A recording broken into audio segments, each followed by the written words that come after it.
I remember being 19 and having no responsibilities. It was a simpler time. I could wake up in the morning, pick up my things, get the keys to my car, and drive away for the weekend. And I did. I did it so often my parents stopped asking about my weekend plans after 3 months of owning a car. Every weekend I was out on the road, either alone or with some friends. They didn't like it very much when I was alone, so I made it a habit of always bringing someone with me. I wasn't a jerk. I didn't want my parents to worry about me. And one day, one of my friends said that they found the perfect route to explore. They went on a subreddit called r/wrong turn or something like that. They said that in this subreddit, the guys talked about the wildest road trips that they had, and one of the routes caught his eye. He also didn't want to spoil the surprise, but he said that it wasn't a myth. We would see the weirdest things by following this route. It took a little convincing to have 2 more of our friends join us, plus it was in the middle of the summer. It was the best time of year to go on road trips. All we needed was to convince our employers that we couldn't work on a particular weekend. I didn't want to risk losing my job, so I simply asked for time off and was granted it. I think Matt and Kyle faked being sick and, well, I think Jeremy actually quit. He had never been fond of his job, so when his boss told him he was to come in, he simply quit on the spot. Then again, Jeremy switched jobs like he switched clothes. He had a new one every other month. Maybe he wasn't just cut out for the retail life, but it's not like he needed to work a lot. His parents insisted he did, but they were loaded, and not the type to refuse anything to their son. Either way, the 4 of us were all packed and ready by Friday. We also put some money on the side for cheap motels and food, but I bought a cooler and filled it up with the bare essentials. Monster energy drinks, water, bread, sliced ham, mustard and mayo, cheese and lettuce. I mean, sure, 4 boys can't survive on ham sandwiches and Monster energy drinks, but if we only had to pay for our dinners, that wouldn't be so bad. We're about halfway into the road trip when I realized I didn't bring any utensils. Putting mayo on the sandwich became an interesting experience, and I suddenly became glad my 3 or 4 discarded McDonald's bags still had napkins in them. Either way, we had food and water, and that's all that mattered. The route Matt chose led to some backcountry town called Fun Corner. We'd never heard of a town of that name. And sure, we could explore the internet and find a town called Greasy Corner or even Bacon Level in the States, but Fun Corner was a first.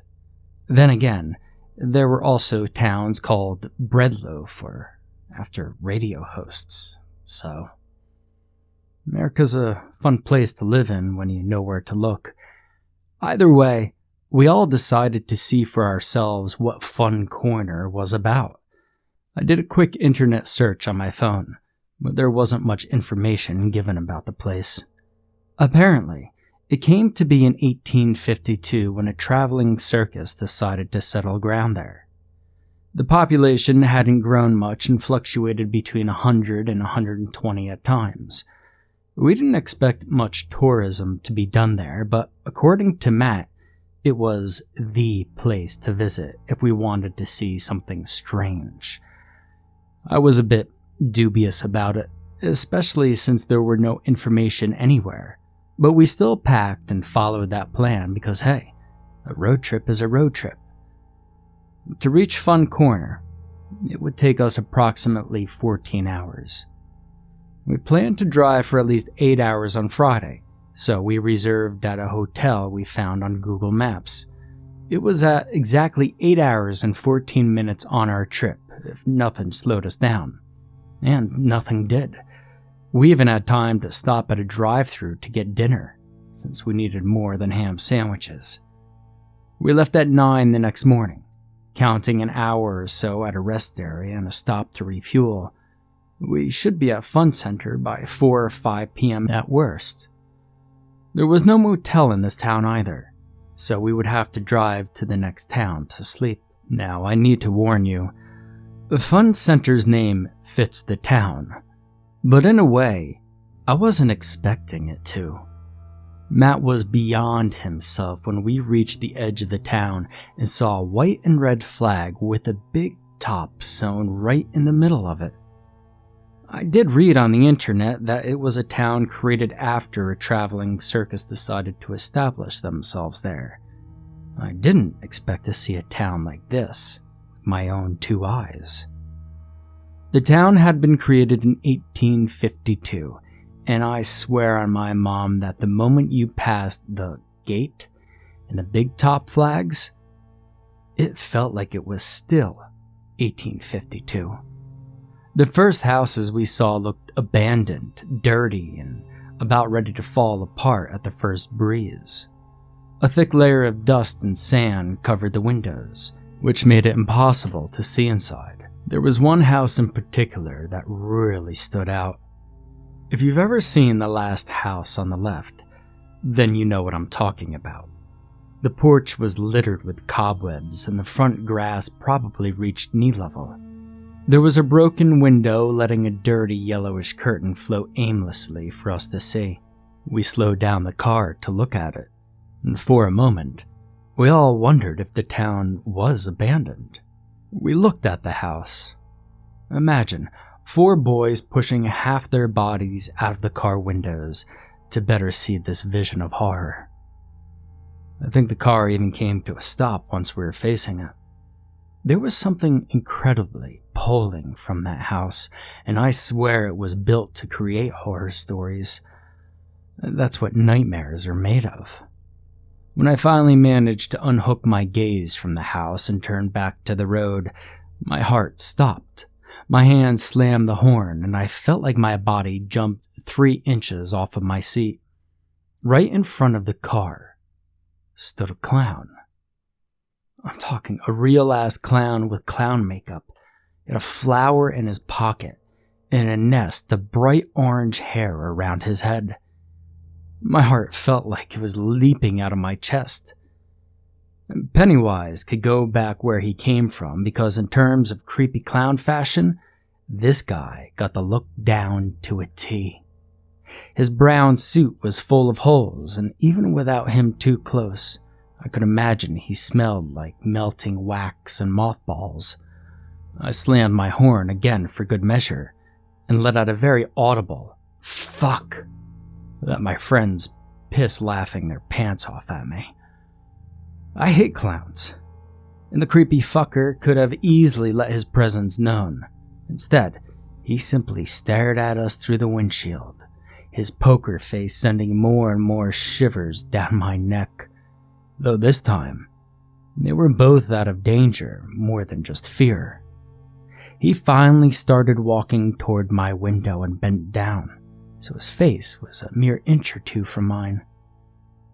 I had half a mind to roll up my window.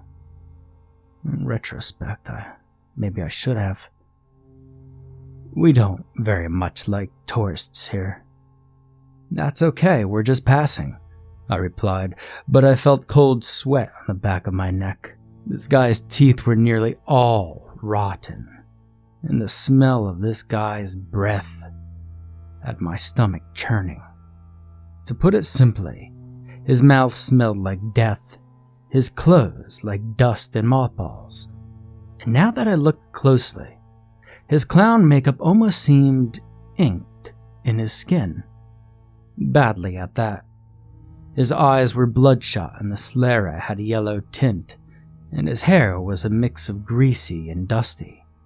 He looked like a homeless guy with only half a brain cell working, and it was the psycho one. I expected him to take my words and leave, but he remained bent and stared at the 4 of us through my window. I started driving again and looked to my side mirror, only to see that he stayed planted in the middle of the road and stared at our car. Which house did he even come out of? All of the houses at the edge of Fun Corner looked abandoned. Nobody could live in there. Those houses looked like husks of what a house could have looked like in the mid-1850s. I swallowed thickly and stared back at my friends, who had all definitely stopped laughing, Matt included. "Did you know about this?" His face paled and he nodded quietly. "I knew about clowns." But he didn't seem to know how creepy they were. Clowns. So there's more than one. As we kept driving, we reached the more populated area of Fun Corner. There were clowns on rocking chairs on their patio. They were visibly old and damaged, both the patios and the people on them. And they were all wearing clown makeup and outfits. Men, women. We had yet to see children. In fact, most of the population seemed to be in their late 50s or early 60s. We rolled through town very slowly, watching the locals with a mix of horror and curiosity. None of these clowns were smiling. None of them seemed alive in the sense of the word. Driving through this town felt like we were stuck in a vintage circus picture, but like behind the scenes. Each new house had a new set of clowns, all of them either standing on the porch and watching us pass by, or getting on their front lawn to stare at us. There was negative energy coming out of them as well, and we all felt it. We were definitely unwanted in this town. We were definitely sticking out like sore thumbs with our youth, our car, and our paintless faces. And then all of a sudden I hear Jeremy scream, "Watch out!" And I slammed on the brake. And again, in the middle of the road stood a man in a clown outfit, even more grotesque than the first one we saw. This one was the town's goth, or maybe his inspiration was more of a Perot than a clown. The black makeup looked like it was melting in the summer heat, giving it that creepy fake tears vibe. His black painted lips only made the yellow of his teeth stand out more. But what was really unsettling was the darkness of his irises. I couldn't find the iris in this pool of black. He looked like a cartoon character with two big black dots in the middle of far too white sclera. He was also tall and lanky. And if it wasn't from the puffiness of his outfit, I would have guessed that there was a malnourished man under his costume. I swallowed thickly and slammed the horn again. At this point, I wanted nothing more than to get out of this town. I felt like a rat in a laboratory, one that had just received a miraculous treatment and had a bunch of scientists staring down to see secondary effects. My throat went dry. The clown refused to move. I decided to put the car in reverse and find another route to the next town. I'd had enough of clowns. I might not have suffered colorophobia back then, but I was starting to understand why people didn't like clowns, or hell, even feared them. I put my hand on the passenger seat back and looked behind us. There were two more clowns. One was easily over 6 foot tall and had the shape of an upside-down light bulb, and a much smaller lady clown who seemed to have one leg shorter than the other. Both of them had matching pink and blue outfits, probably to reference the cotton candy sold at circuses, but nothing about them was adorable or made me want that sweet treat. And I couldn't reverse, and I couldn't move forward.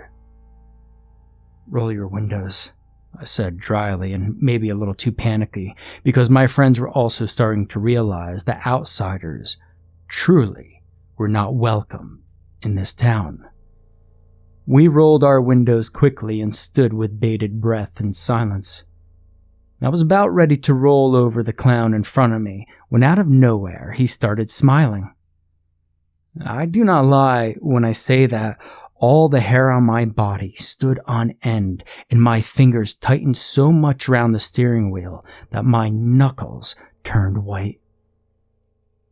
The clown reached into its pocket and started pulling out miles and miles of knotted scars as if trying to amuse us. None of us were smiling, and the heat in the car was only increasing by the second. It might have been around 6 at night, but the sun was still shining bright and hot. I could feel beads of sweat forming on my temples. Jeremy and Kyle, who were sitting in the back seat, had their eyes riveted on the 2 clowns behind us, while Matt looked around and I focused on the 1 clown in front of us. Once he was done with the scars, he pulled out 4 balls and started juggling while staring at us. His smile made me so uncomfortable, I kept holding my breath. "We have to go. We have to go." I remember thinking these words clearly, and surely, if I started driving, the clown would move out of my way. My hands were tight, but moist around the steering wheel when I started to advance. The clown didn't budge.